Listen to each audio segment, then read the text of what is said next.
went by, they saw people in lavender who were chanting and singing and smiling, so that the parade participants, the marchers, didn't have to look at the angry fundamentalists. And so maybe that's what we need to do tomorrow, and protect our youth. Well, it's interesting about the lavender, hold on a second. Up at the top, you can see two ribbons, one's pink and one's purple. For the Dykes and Friends marches, we chose purple because it was one of the colors of the, help me out, the suffragists. Yeah. So taking that color is really interesting, that lavender and purple have been really strong in the history of gay activism as well. And you're wearing purple. Always. When we tried to counter protest the protesters at Pride, when Laura got a picture in the paper that says "Ignore these morons," we were not allowed to stand in front of them. We had to keep moving continuously, and we had to follow the street signs too, or else we were in trouble.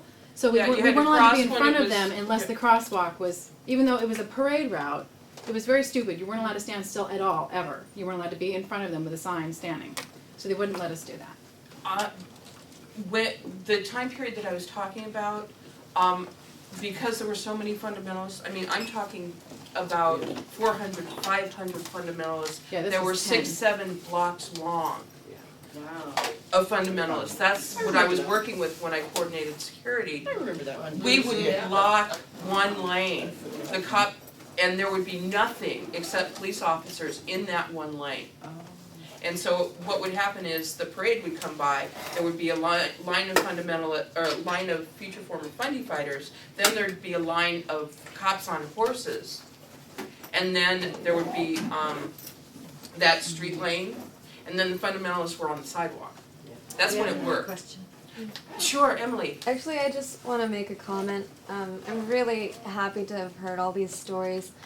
I was talking to Wendy Sue at the end of a Vagina Fest planning meeting, and she was saying that she wished people like me who were involved in organizing Dyke March and that kind of thing would know what the fire eating was about, you know, why different things, why we have certain traditions.